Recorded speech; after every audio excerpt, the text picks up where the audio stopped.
সন্দেশখালির শেখ শাহজাহানের যাবতীয় কলকাঠি সবই কালীঘাটের মন্ত্রীর নির্দেশে। এমন বিস্ফোরক তথ্য ফাঁস করল তৃণমূলেরই এক সাংসদ।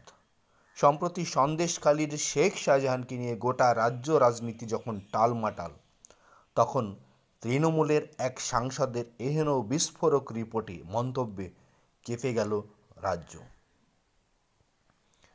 সম্প্রতি সন্দেশখালির শেখ শাহজাহান সিবিআইয়ের হাতে গ্রেপ্তার হয়েছেন। এখন তিনি জেল হেফাজতে রয়েছেন। বসিরহাট জেলে তাকে রাখা হয়েছে।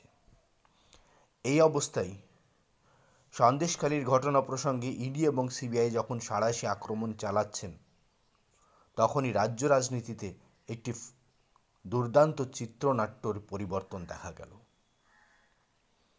ব্যারাকপুরের অর্জুন সিং বিজেপিতে যোগ দিয়েই আসল বোমাটা ফাটিয়ে দিলেন ব্যারাকপুরের তৃণমূল প্রার্থী মন্ত্রী পার্থ ভৌমিকের বিরুদ্ধে। তিনি এমন কথা বললেন যা শুনে অনেকেই চমকে যাবেন। স্পষ্ট হয়ে যাবে তৃণমূলের সঙ্গে শাহজাহানের যে দৃঢ় সম্পর্ক ছিল, সেই সম্পর্কের সমীকরণ। কিন্তু অর্জুন সিং কি বললেন, যা নিয়ে টালমাটাল হয়ে পড়ছে রাজ্য রাজনীতি? ব্যারাকপুরের পার্থ ভৌমিককে টিকিট দেওয়ার পর থেকেই অর্জুন সিং তৃণমূলের সঙ্গে সমস্ত সম্পর্ক ছিন্ন করার কথা জানিয়ে দিয়েছেন। আর আজ স্পষ্ট ভাষায় তিনি জানিয়ে দিলেন যে ভারতীয় জনতা পার্টিতে তিনি যোগ দিচ্ছেন, দিল্লিতে গিয়ে যোগ দেবেন। এমনকি ব্যারাকপুরের তৃণমূল প্রার্থী পার্থ ভৌমিকের সঙ্গে শেখ শাহজাহানকে জড়িয়ে এক ভয়ঙ্কর অভিযোগ করলেন অর্জুন সিং। তিনি দাবি করলেন নৈহাটির বিধায়কের সাহায্যে এখানে জমি কিনেছেন শেখ শাহজাহান। আর এখানেই অনেকের প্রশ্ন, তাহলে তো এতদিন বিরোধীরা যেটা বলেছিল সেটা ঠিক ছিল। তৃণমূলের তরফে শেখ শাহজাহানকে প্রশ্রয় দেওয়া হয়েছিল বলেই তিনি ধরাকে সরাজ্ঞান করেছেন। তিনি মানুষকে মানুষ ভাবেননি।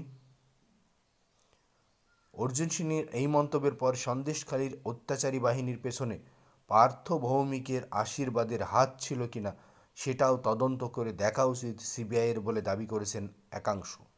পর্যবেক্ষকদের মতে সন্দেশখালির যখন জ্বলে উঠেছিল, যখন শেখ শাহজাহানের বিরুদ্ধে আওয়াজ তুলেছিল সেখানকার মহিলারা, তখন সেখানে পাঠানো হয়েছিল এই পার্থ ভৌমিককেই। তাই অর্জুন সিংয়ের এই মন্তব্যের পর দুয়ে দুয়ে চার করতে শুরু করেছে একাংশ। তারা বলছেন, তাহলে কি সত্যি সত্যি পার্থ ভৌমিকের জন্যই শেখ শাহজাহানের এত বাড়বাড়ন্ত? অর্জুন সিংয়ের মন্তব্যের পর ভোটের মরশুমে কিন্তু তৃণমূল ব্যারাকপুরের প্রার্থীকে নিয়ে প্রচণ্ড চাপে পড়ে গেল। যেভাবে ব্যারাকপুরের বর্তমান সাংসদ বোমা ফাটালেন তৃণমূল প্রার্থীর বিরুদ্ধে, তা অত্যন্ত মারাত্মক। ইডি সিবিআইয়ের কাছে এই মুহূর্তে অত্যন্ত গুরুত্বপূর্ণ একটি তথ্যও বটে পার্থ ভৌমিকের বিরুদ্ধে।